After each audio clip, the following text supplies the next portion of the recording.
Hello children, I Poonam Bagga welcome you to your maths class. Today we are going to start chapter 15, Introduction to Graphs from class 8th maths. We have already learnt about some graphs in chapter 5 in class 8th itself. In this chapter we will be introducing ourselves to line graphs and linear graphs. We know that graphs are visual representation of collected data. Whenever we have some data or information relating any two quantities, and if we represent the two quantities through a graph, then the visual representation that we get is always easier to understand. जब भी हम दो quantities के बीच में graph plot करते हैं तो उनके बीच की relationship को समझने में graph हमेशा easy होता है. It's easier to understand the relationship between the two quantities that have been plotted, and also it's easy to compare the two quantities. Let us suppose that the two quantities, we are taking one example here. Let the two quantities be the different subjects in which you have given the exam. These subjects may be Hindi, English, Maths, Science and so on, and let the second quantity be the marks obtained by you in these subjects. If we now plot a graph between the different subjects and the marks obtained, then we get a visual representation of your performance, and then we can easily judge in which subject you are very good at, and also we can judge in which subject you need more efforts. So every time whenever we represent two quantities through a graph, it's easy to understand their relationship through the visual representation that we get. Now we have learnt about different types of graphs in chapter 5. We have learnt about bar graph, pie graph or circle graph and histogram. Now we will be first recalling these graphs one by one. We start with the bar graph. A bar graph is used to show comparison among categories. Whenever we have a data in which some categories are involved, then we represent it through a bar graph. And it may consist of two or more parallel vertical bars. By bars we mean rectangles. Here we have one bar graph. You can see here we have vertical rectangles in this way. We call them vertical bars. Or also we may have horizontal bars. If we interchange the information along the x-axis and y-axis, then we may get horizontal bars. इस तरह से horizontal bars आपको मिल सकते हैं. So we may have either vertical bars, parallel vertical bars, or we may have horizontal bars which will be again parallel. Okay, let me remove this. Now we have one example here. The following bar graph shows Anu's mathematics marks in the 3 terminal examinations. Here we have one bar graph where Anu's marks in mathematics, they have been shown in 3 terminal exams. The first category is the first terminal exam. The second category, mind it, here we have different categories. The second category represents the second terminal exam, and then we have the third terminal exam. In the first terminal exam, Anu scored how many marks? You can see it lies between 20 and 30. It will be 25 here. So in the first exam, she got 25 marks. In second exam, she got how many marks? You can see exactly 30 marks. And in the third test, she got how many marks? Between 40 and 50. It's 45, and so in the third terminal exam she scored 45 marks. Now looking at this visual representation of her performance, we can easily see that she has shown good progress. देखिए आप, first test में सिर्फ 25 marks थे, second test में improvement हुआ और 30 marks मिले, और फिर थर्ड टेस्ट में तो और भी इम्प्रूवमेंट हुआ और 45 मार्क्स मिल रहे हैं. In this way we can see that this graph helps to compare her performance easily, and she has shown good progress. This is clear from the graph. Also we have learnt about double bar graphs. Bar graphs can also have double bars to compare two data groups. We can have two data groups, and to compare them we draw double bar graph. We have one example here. The following graph gives a comparative account of sales of various fruits over a 2-day period. Here we have one graph. You see along the x-axis we have different fruits: mango, apple, orange, papaya, banana, and along the y-axis we have been shown the sale of these different fruits, and this time we have been shown the sale for 2 different days, Monday and Tuesday. देखिए Monday के लिए ये blue color आप देख सकते हैं, ये blue bars indicate कर रहे हैं sale of these different fruits on Monday, और ये red bars indicate कर रहे हैं the sale on Tuesday. You can see here related to mango, the sale on Monday, it is between 15 and 20. You can get the exact number, add the two numbers and divide by 2, you will get it 35 by 2 and this will be 17.5. So on Monday the sale of mango, it's 17.5 kg. Then on Tuesday the sale is between 20 and 25, it's 22.5 kg. Again you can add the two numbers and get the figure by dividing by 2. Next, similarly, the sale of apples on Monday, you can see it should be between 5 and 10, that is 7.5 kg. And the sale of apples on Tuesday, it's 10 kg. Similarly, you can derive more information related to these fruits. तो इस तरह से जब दो data हो, उन्हें हमें compare करना हो तो डबल बार ग्राफ का हेल्प लिया जाता है. Next we have the pie graph और circle graph. A pie graph is used to compare parts of a whole. The circle represents the whole. जो पूरा whole information का है, जो कंप्लीट डेटा है वो तो सर्कल से रिप्रेजेंट होता है और उसके जो डिफरेंट पार्ट्स हैं वो इस तरह से सेक्टर्स से रिप्रेजेंट होते हैं. Here we have one example. This pie graph shows the percentage of viewers watching different types of TV channels. Here we have this pie graph which is showing us the different percentages of people who like different types of TV channels. And you can see this complete circle represents the complete number of sample space. जितने लोगों में सर्वे किया गया होगा कि आपको कौन सा चैनल पसंद है, वो complete number तो इस सर्कल से represent हो रहा है. और उस complete number में से we see here 10% people like informative channels, 15% people like news channels, 25% people like sports channels and 50% people like entertainment channels. तो जो complete data है वो तो circle से represent होता है और उसके जो parts हैं वो इस तरह से sectors से represent होते हैं. We have learnt about pie graph or say circle graph in chapter 5. You can go through it once if you have forgotten. Next we have the graph called histogram. A histogram is a bar graph that shows data in intervals. जब हमारे पास data intervals के form में हो तब हम histogram से उसको represent करते हैं. It has adjacent bars over the intervals. Remember this, in histogram we have adjacent bars. एक के साथ एक attached होते हैं. जो bars हैं vertical rectangles हैं वो एक के साथ एक जुड़े हुए होते हैं. Why is it so? There are no gaps between bars because there are no gaps between the intervals. Here we have this example. Consider the distribution of weights in kg of 40 persons of a locality. यहाँ पर आप देखेंगे weight दिए हुए हैं और number of persons. This means here that 4 persons are there who have the weight lying between 40 to 45 kg. इसी तरह से 12 people are there whose weight is lying between 45 to 50 kg. इस तरह से आपके पास information है. अब यहाँ जो information दी गई है उसमें दिए गए हैं ये intervals और क्योंकि आप देख रहे हैं इन intervals में कोई gap नहीं है. 40 to 45, 45 to 50, 50 to 55, 55 to 60, 60 to 65.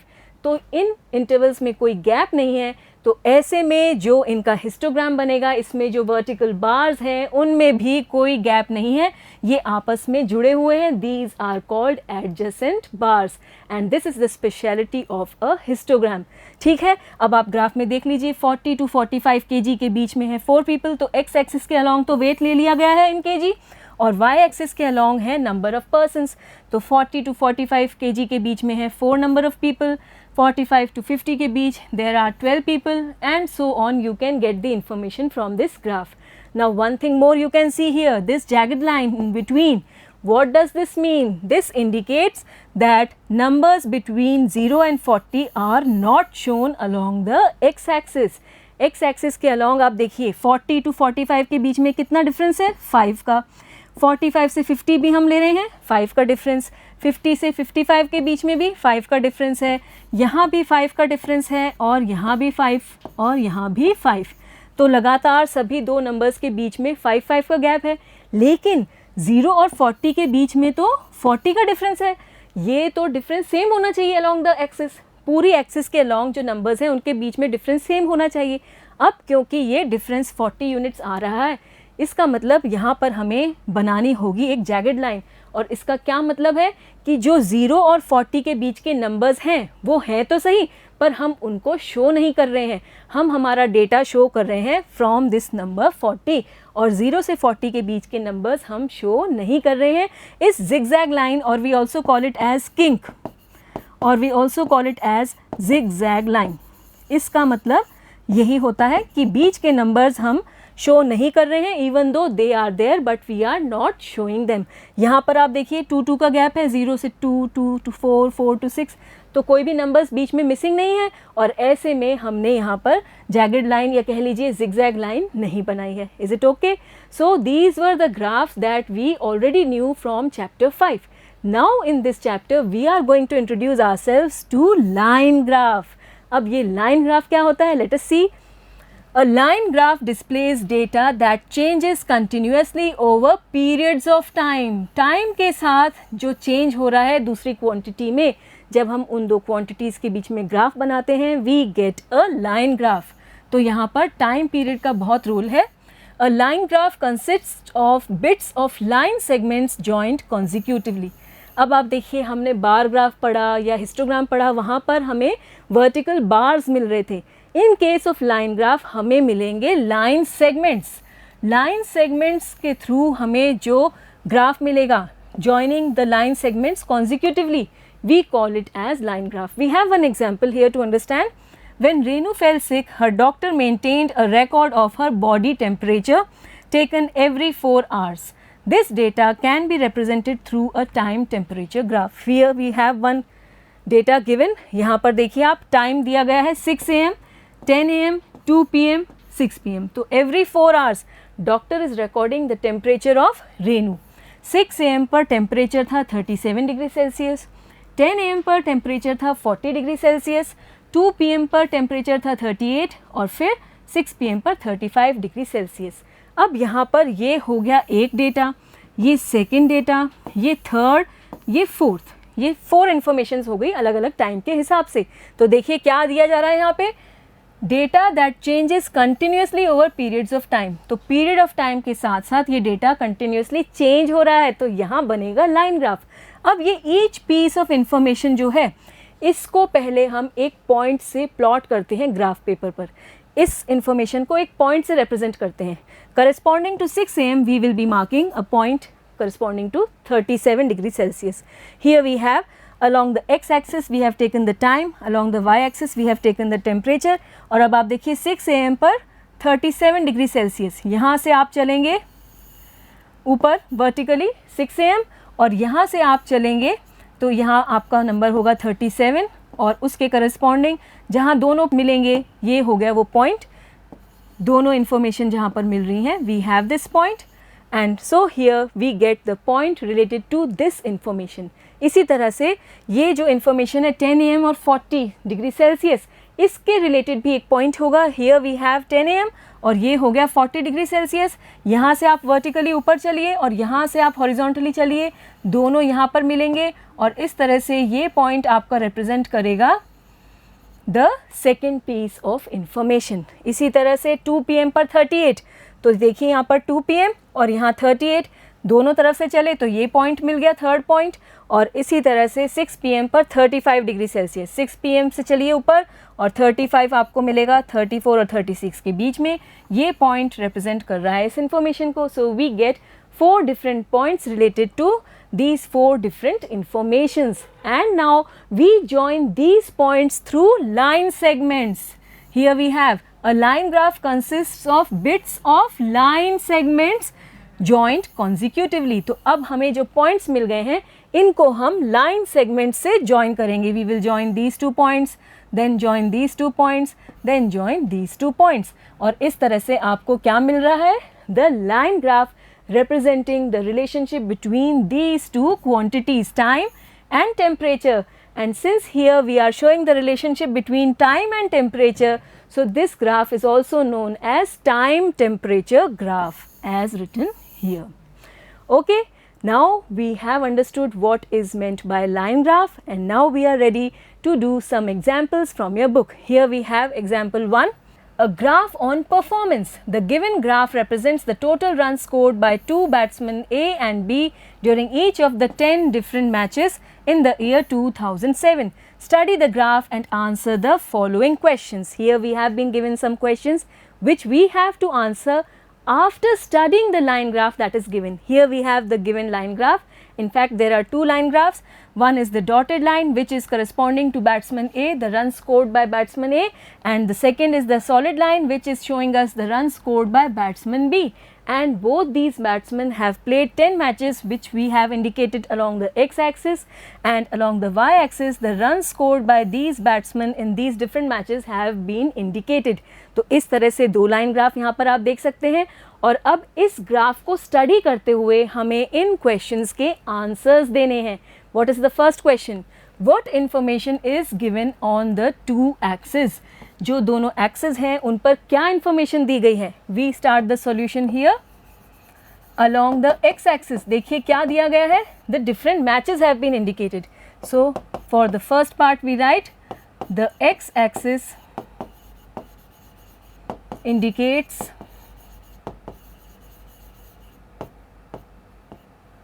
the different matches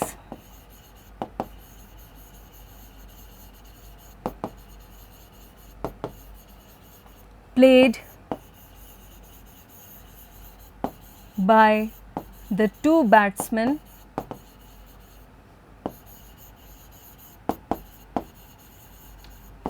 in 2007. Okay, and what about the y-axis? It indicates the runs scored by these batsmen in these different matches. So the y-axis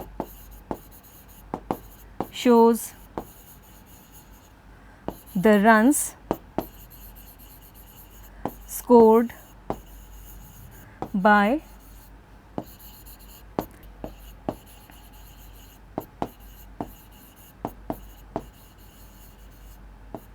in these matches. Okay, this is the answer to the first part. Next we take here the second one. Which line shows the runs scored by batsman A? अब बताइए कौन सी line show कर रही है the runs scored by batsman A? Obviously it is the dotted line. Here it has been indicated. To the second part we have the answer. The dotted line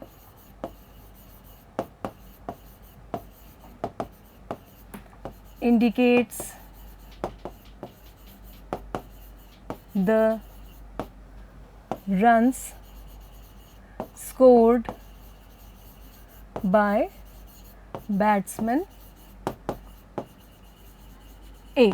Okay, this is the answer to the second one. Then we have the third part. Let us see what it says. Were the runs scored by them same in any match in 2007? If so, in which match? तो यहाँ पर देखते हैं एक एक करके. पहले match में देखिए बैट्समैन ए ने कितने रन बनाए हैं? It is 20 runs. और बैट्समैन बी ने कितने रन बनाए हैं? 60 रन्स. आप देख सकते हैं by these dots. In the second match batsman A scored how many runs? It's corresponding to this point. It is between 110 and 120. It's 115. तो देखिए सेकेंड मैच में बैट्समैन ए ने 115 रन स्कोर किए हैं, जबकि बैट्समैन बी ने यहाँ 40 रन्स बनाए हैं. इसी तरह से थर्ड मैच में बैट्समैन ए 0 पर ही आउट हो गए. It is corresponding to 0. और बैट्समैन बी ने थर्ड मैच में 50 रन्स बनाए हैं. देखिए यहाँ से. और इसी के साथ हम देख सकते हैं फोर्थ मैच में this is the point which is representing the run scored by both the batsman. दोनों ने ही 60 रन्स बनाए हैं. किस मैच में? In this fourth match. दोनों ही यहाँ इस एक पॉइंट पे मिल रहे हैं. ये डॉटेड लाइन भी और ये सॉलिड लाइन भी इस एक पॉइंट पे दोनों ही लाइंस मिल रही हैं. इसका मतलब जो ये करस्पॉन्डिंग टू फोर्थ मैच है इसमें दोनों ने सेम नंबर ऑफ रन्स बनाए हैं और वो है 60. तो यहाँ हम लिखते हैं third answer, the two batsman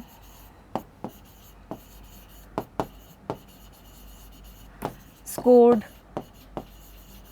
same number of runs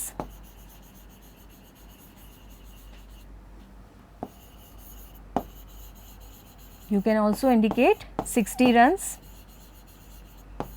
in the fourth match. ठीक है, फोर्थ मैच में दोनों ने सेम नंबर ऑफ रन्स बनाए थे और यही हमसे पूछा गया था. Were the run scored by them same in any match? तो yes, in the fourth match. और आप ये देख ही सकते हैं if so in which match? In the fourth match. और रन्स हमने बता दिए हैं 60 runs. Now the fourth part, among the two batsman who is steadier? And how do you जज it? What do you mean by steadier? दोनों batsman में से कौन ज़्यादा स्टेडी रहा? By steady we mean who is much balanced. आप यहाँ graph पर चलिए, यहाँ आप देखेंगे, let me erase this part that I have drawn so that there is no confusion. अब आप देखिए दोनों ही ग्राफ को। यहाँ हम क्या देख रहे हैं कि जो ये ग्राफ है डॉटेड लाइन वाला, इसमें बहुत ही अप्स एंड डाउन्स हैं। ये इतना हाई पीक आ रहा है यहाँ पर, और यहाँ बिल्कुल बॉटम है। यहाँ पर भी 0 रन्स दिख रहे हैं हमें 9th मैच में। तो जो बैट्समैन ए है उन्होंने या तो बहुत हाई स्कोर किया है 115 रन्स का, और फिर कितनी बार तो वो 2 बार तो 0 पर आउट हो गए हैं। और ऐसे ही हम क्या देख रहे हैं, एक बार 20 रन्स बनाए हैं, again here 20 runs, again here what we see it is 35 runs, और यहाँ पर आप देखेंगे 45 रन्स। तो आप देख रहे हैं कि लगातार कई मैचेस में लेस देन 40 रन स्कोर किए हैं बैट्समैन ए ने। जबकि बैट्समैन बी की बात करें तो आप देखेंगे वो कंसिस्टेंट परफॉर्मेंस है, ना ज़्यादा अप्स हैं ना ज़्यादा डाउन्स हैं, लगातार। यहाँ पर आप देखेंगे जो लोवेस्ट स्कोर है बैट्समैन बी का वो है 40 रन, इसके बाद 50 रन 60 रन इन्हीं के आसपास स्कोरिंग की है बैट्समैन बी ने। एक बार आप देखेंगे सेंचुरी भी बनाई है 100 रन, लेकिन 0 पर तो एक बार भी आउट नहीं हुए हैं बैट्समैन बी। तो जो बैट्समैन बी की परफॉर्मेंस है वो ज़्यादा बैलेंस्ड है, ना ज़्यादा हाई है और ना ही ज़्यादा लो है यहाँ पर। और जबकि बैट्समैन ए के केस में एक बार तो आप ये हाई लेवल देख सकते हैं, लेकिन कितनी बार यहाँ आप लो स्कोरिंग भी देख रहे हैं। कंसिस्टेंट परफॉर्मेंस नहीं है बैट्समैन ए की। So here we can say the answer to the fourth part, among the two batsmen, batsman B is steadier than batsman A. Batsman A has a lot of ups and downs. He does not appear to be consistent. Even though his highest score is 115, he scored a 0 in 2 matches and less than 40 runs in a total of 5 matches. तो ऐसे 5 matches हैं जिसमें batsman ए का score less than 40 runs रहा। On the other hand, batsman B has never scored below a score of 40 runs. तो 40 run से नीचे तो बैट्समैन बी ने स्कोर ही नहीं किया है। B is a more consistent and reliable batsman. Okay, the answer is clear. Next we move towards example 2. The given graph describes the distances of a car from a city P at different times when it is travelling from city P to city Q, which are 350 kilometers apart. आप देखिए दो cities हैं, एक तो city P है और एक city Q दी गई है, और इनके बीच का जो डिस्टेंस है वो दिया गया है 350 किलोमीटर्स। ठीक है, और हमसे क्या कहा जा रहा है कि एक कार है जो सिटी पी से चल रही है सिटी क्यू की तरफ, और ऐसे में here we have been given one graph which is showing the distance of car from city P at different times. ये देखिए ये ग्राफ हमें यहाँ दिया गया है, और अलग अलग टाइम के हिसाब से यहाँ सिटी पी से डिस्टेंस शो हो रहा है। At 8 AM the journey started, और तब distance from city P it is 0, you can see it is 0. फिर 9 AM पर distance from city P ये हो गया 50 किलोमीटर्स। 10 AM पर distance from city P it is 150 kilometres. इस तरह से x एक्सिस के अलॉन्ग तो टाइम शो हो रहा है, और y एक्सिस के अलॉन्ग आपको distance from city P show हो रहा है। और कहाँ से कहाँ जा रही है car? From city P to city Q car जा रही है। ओके, और दोनों के बीच में डिस्टेंस है 350 kilometres. Next what is said here, study the graph and answer the following. Here we have been given some questions, we have to answer them once we study the graph. Let us go through the graph again. The first question here is what information is given on the two axis. दोनों axis पर क्या information दी गई है? तो देखिए x axis पर तो टाइम शो हो रहा है, और y एक्सिस पर शो हो रहा है distance of the car from city P। तो यही हम लिखते हैं यहाँ पर answer. We write the answer to the first part. Solution, we started from here. We have first question, the x axis shows the time, the y axis shows the distance of the car from city P।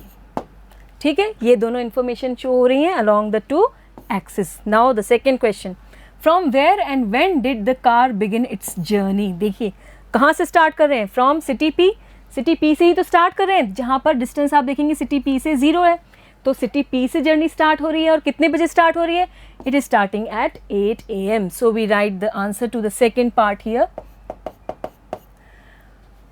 The journey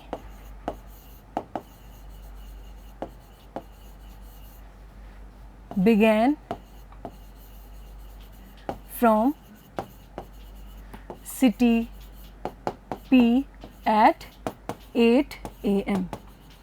ठीक है, ये second question का answer दे दिया. Third one, how far did the car go in the first hour. First hour देखिए 8 AM से 9 AM के बीच में कितना डिस्टेंस ट्रैवल किया है कार ने, तो आप देख सकते हैं 8 AM पर डिस्टेंस था 0 और 9 AM पर डिस्टेंस है 50 kilometres.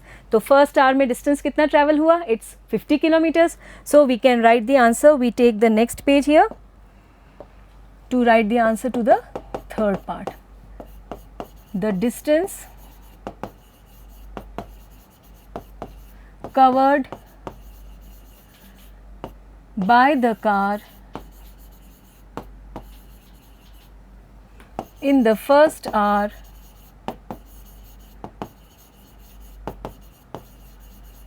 is 50 kilometers.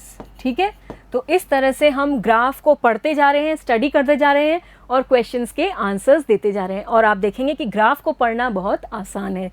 Next we have Question number 4. How far did the car go during first, the second hour and then the third hour? तो देखिए सेकेंड आवर में कितना डिस्टेंस ट्रैवल हुआ. Second hour कहाँ से कहाँ तक है, 9 to 10 AM.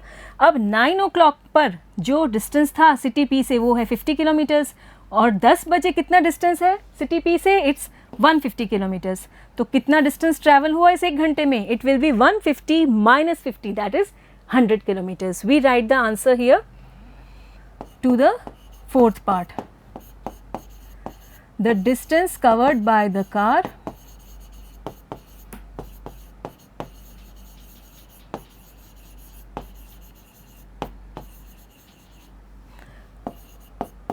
during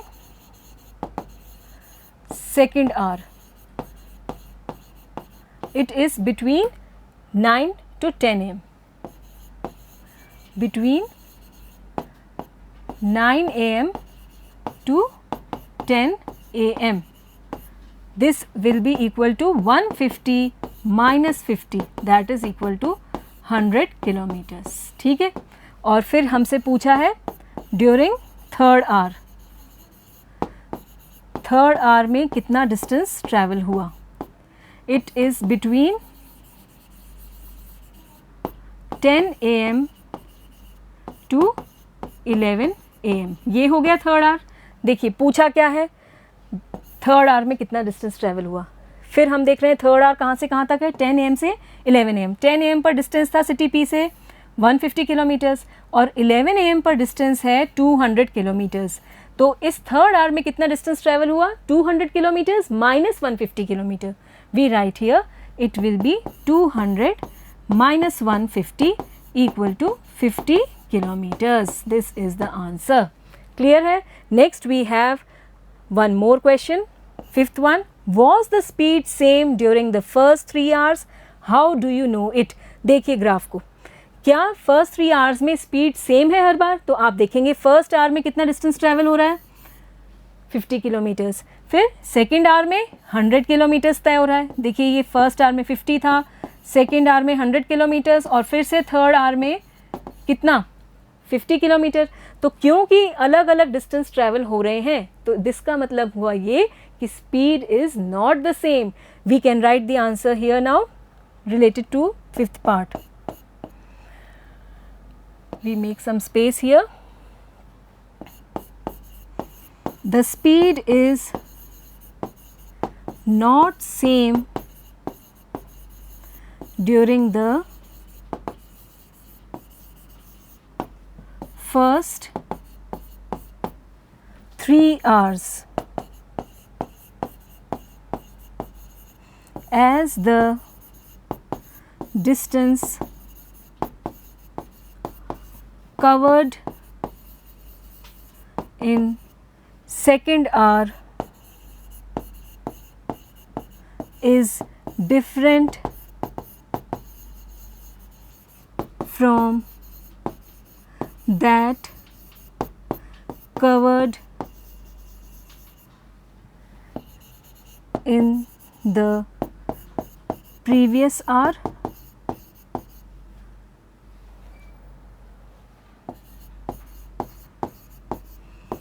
And the next hour. ठीक है? We write the speed is not same during the first 3 hours as the distance covered in second hour is different from that covered in the previous hour and the next hour. जो previous hour था first hour उसमें distance 50 kilometres ही था और जो next hour था उसमें भी 50 kilometres ही distance travel हुआ और second hour में कितना है 100 किलोमीटर्स distance traveled. तो क्योंकि अलग अलग टाइम इंटरवल्स में अलग अलग डिस्टेंस ट्रैवल हो रहा है the speed is not the same in the first 3 hours. Okay, next we have here question number 6. Did the car stop for some duration at any place? Justify your answer. अब आप graph को देखिए और बताइए कि क्या किसी समय पर कार ने ब्रेक लिया है, रुकी है कहीं पर कार? तो आप देखिए इस पार्ट को, दिस वन, ये आप देखेंगे 11 o'clock पर कितना डिस्टेंस है सिटी पी से 200 किलोमीटर्स और फिर 12 o'clock पर आप देखिए कितना डिस्टेंस है सिटी पी से, अगेन इट्स 200 किलोमीटर्स. तो आप देख रहे हैं 11 बजे भी उतना ही डिस्टेंस था, 12 बजे भी उतना ही डिस्टेंस था, तो इसका मतलब कार आगे बढ़ी ही नहीं, वहीं रुक गई. और फिर ये जो बीच में आप हॉरिजॉन्टल पार्ट देख रहे हैं ग्राफ का, ये भी इंडिकेट कर रहा है कि यहाँ पर कार बीच में रुक गई थी, एक स्टॉप लिया है कार ने. And now we can give the answer here. We take one more page. Now we are giving the answer to the 6th part. So we write the solution. Yes, the car stopped at a place from 11 AM to 12 noon. The distance of the car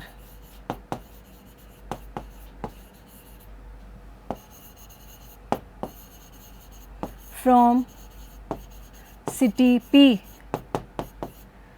at 11 AM was 200 kilometers and again at 12 noon this distance was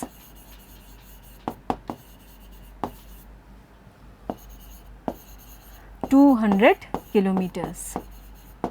तो ये बताता है कि car ने बीच में stop लिया है. Okay, also this is indicated by the horizontal part of graph. Horizontal part of graph between 11 AM and 12 noon.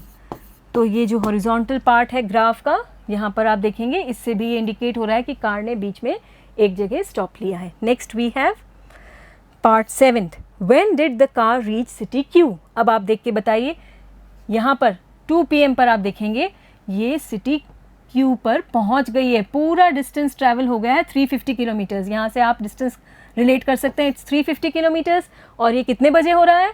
Eight 2 PM. So we can say at 2 PM the car reached city Q. और यही आपका question है. We write the answer here to the 7th part. The car reached city Q at 2 PM. This is the answer. With this we complete the 2 examples. In this today's segment we learnt what is meant by a line graph, how to study it and accordingly give the answers. I hope it's very much clear. In our next video we will meet soon. Okay then, bye for now.